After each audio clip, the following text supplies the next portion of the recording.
मित्रों, वर्तमान में पूरा देश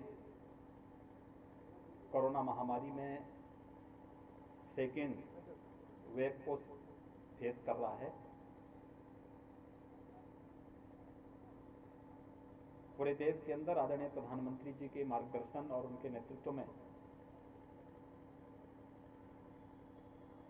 इस महामारी से प्रत्येक नागरिक के जीवन को बचाने के लिए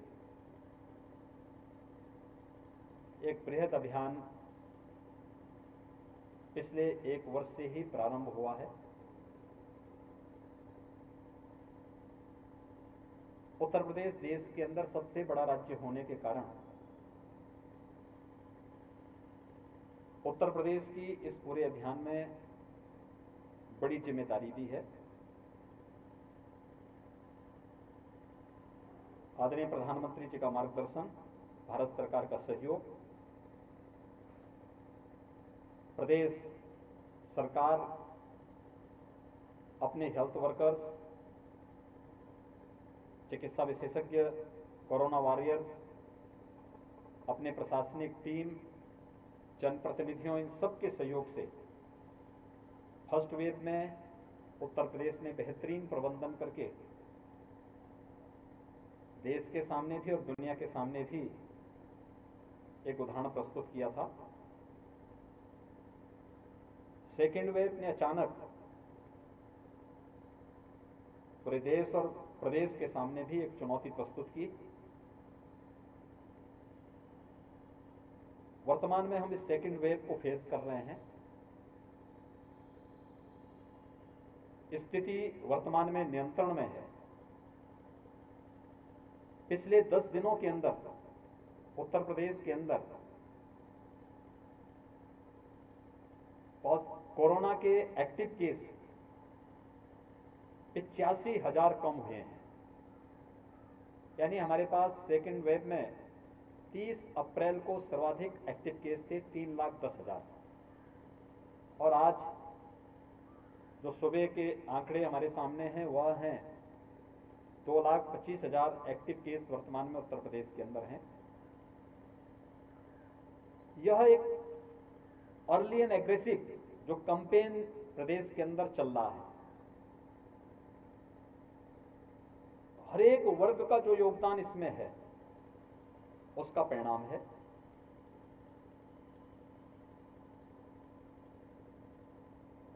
फर्स्ट वेव में हम लोगों ने देखा था कि प्रदेश के अंदर जो अधिकतम केस आए थे वह एक्टिव केस कुल प्रदेश के अंदर 67,000 तक पहुंचे थे और एक दिन में जो सर्वाधिक केस आए थे वह आए थे 7,700।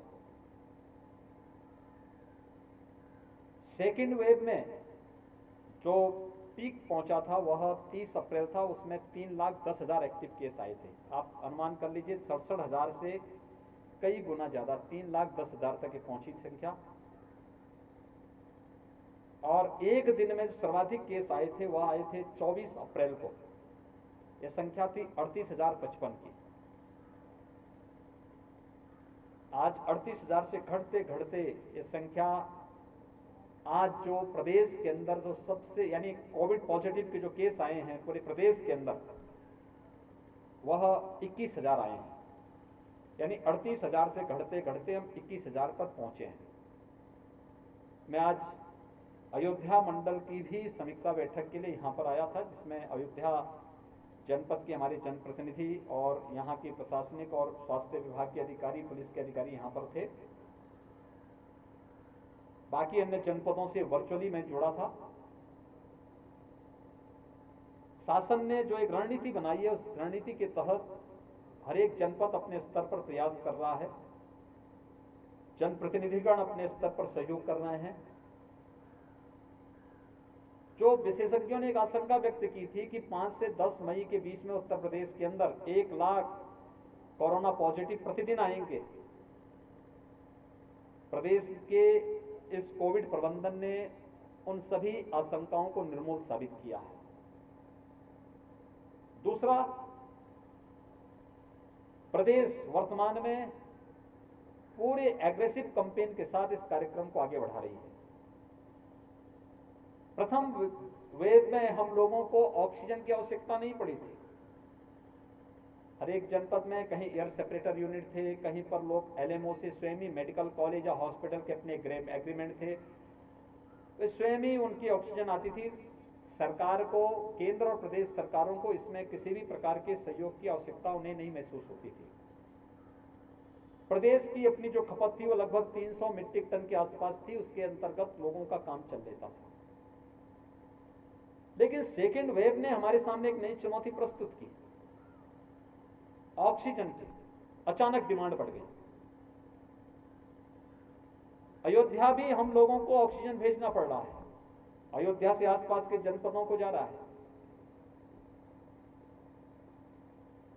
यह स्थिति जो चुनौती हमारे सामने थी, इसके लिए हम आभारी हैं भारत सरकार के, आदरणीय प्रधानमंत्री जी के, जिन्होंने स्पेशल ट्रेन इसके लिए उपलब्ध कराई, ऑक्सीजन एक्सप्रेस चलवाई, एयरफोर्स के बड़े बड़े जहाजों के माध्यम से टैंकर भेजे गए।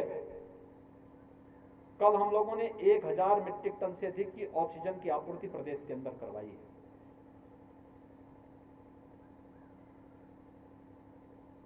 लेकिन केवल ये आपूर्ति तक सीमित नहीं, बल्कि ऑक्सीजन प्लांट स्थापित भी हों। वर्तमान में हम प्रदेश के अंदर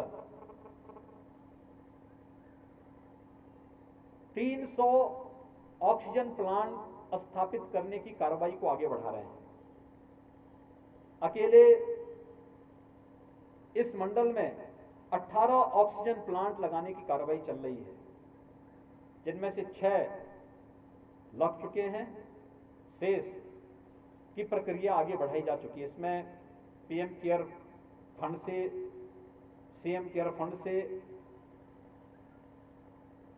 स्वास्थ्य विभाग के द्वारा, चिकित्सा शिक्षा विभाग के द्वारा, सीएसआर से और प्रदेश के गन्ना विभाग के द्वारा भी हर एक जनपद में एक एक ऑक्सीजन प्लांट लगाने की कार्रवाई चल रही है। अयोध्या मंडल में भी इसको बहुत एक अभियान के साथ इस कार्यक्रम को लिया गया है। इसके साथ साथ हम लोगों ने प्रत्येक जनपद को ऑक्सीजन कंसंट्रेटर भी उपलब्ध कराए हैं। ये एटमॉस्फेयर से ही ऑक्सीजन लेता है, इसके लिए अलग से लिक्विड ऑक्सीजन की आवश्यकता नहीं होती।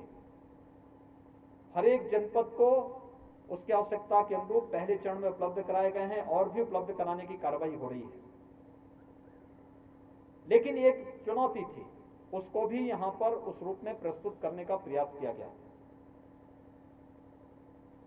इस पूरे अभियान के साथ कोविड के पहले चरण में ही प्रधानमंत्री जी ने कुछ मंत्र दिए थे कि कोविड पर प्रभावी नियंत्रण करने के लिए ट्रेस, टेस्ट एंड ट्रीट के इस अभियान को हमें अपनाना पड़ेगा।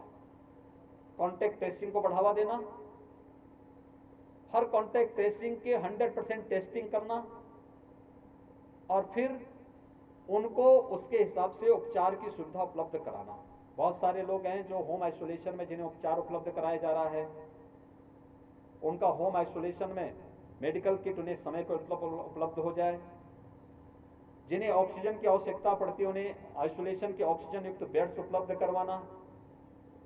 जिनको L2 और L3 फैसिलिटी के बेड्स चाहिए उनको वहां पर उपलब्ध कराना। इसके लिए प्रदेश सरकार ने 108 की एम्बुलेंस की 75% को एम्बुलेंसेस केवल इसी कार्य के लिए डेडिकेट की हैं कि इतनी एम्बुलेंस हम लोग केवल कोविड के पेशेंट को रिस्पांस टाइम कम करने के लिए हमने 75% एम्बुलेंस इसके साथ जोड़ी हुई हैं। अब तक लगभग 1500 से ज्यादा एम्बुलेंस हमारी केवल कोविड कार्य के साथ प्रदेश के अंदर जोड़ी हैं। प्राइवेट एम्बुलेंस अलग है और जो सीएसआर से विभिन्न जनपदों को एम्बुलेंस उपलब्ध कराई गई थी वो अलग हैं।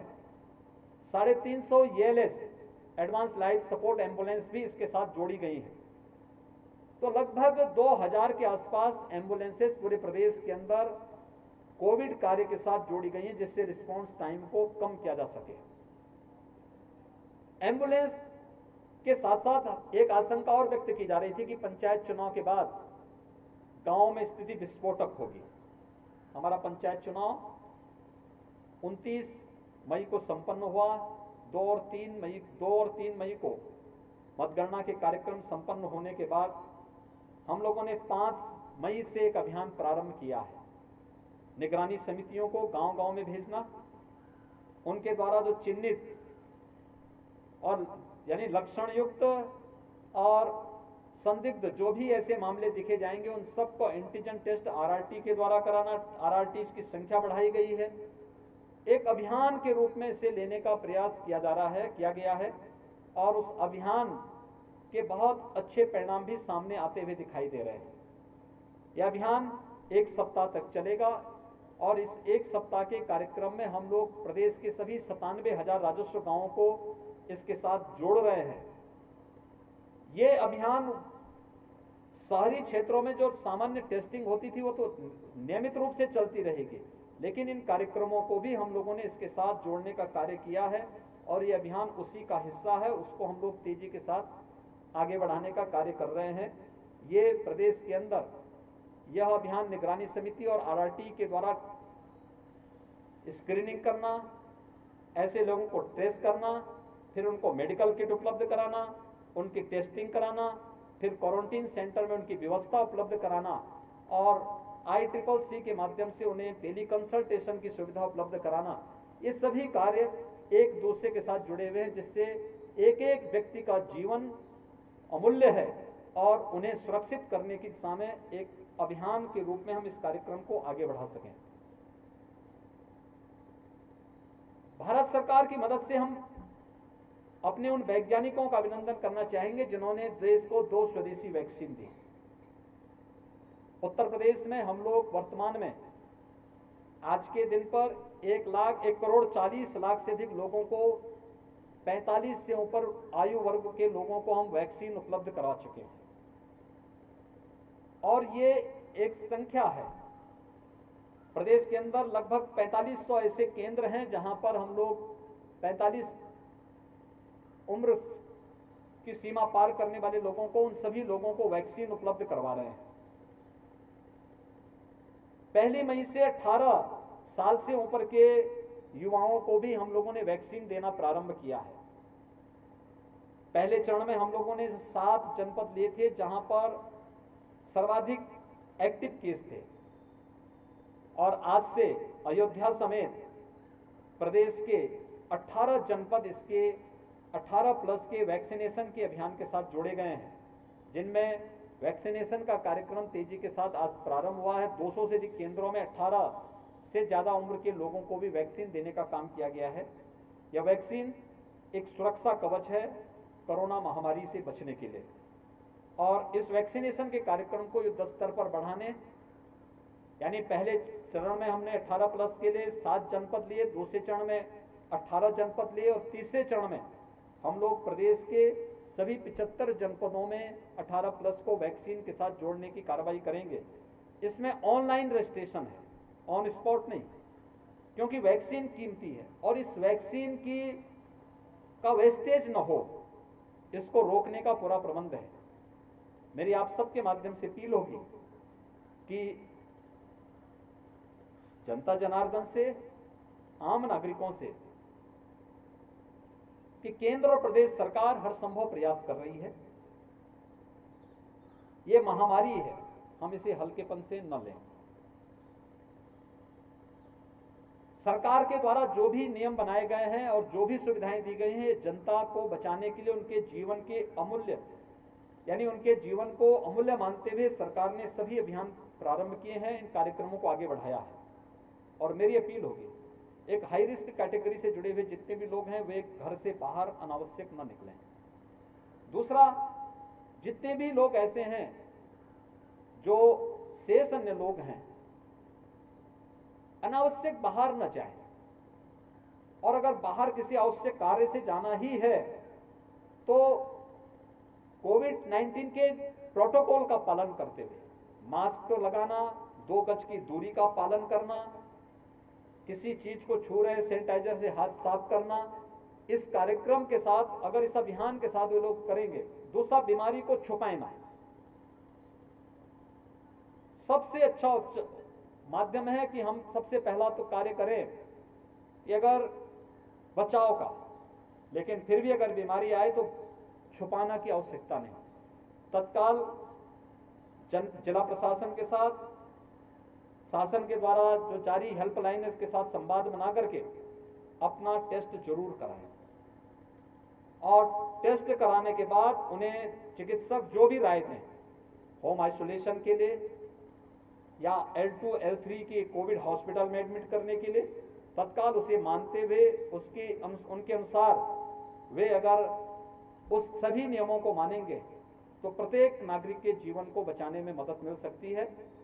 मेरी आप सबसे अपील होगी कि हम सब इस कैंपेन का हिस्सा बने, प्रत्येक नागरिक को जागरूक करें और प्रत्येक नागरिक के जीवन को बचाने में सरकार के केंद्र और प्रदेश सरकार के द्वारा किए जा रहे प्रयासों में हम भी सहभागी बने। बहुत बहुत धन्यवाद। पीएम केयर फंड से जो है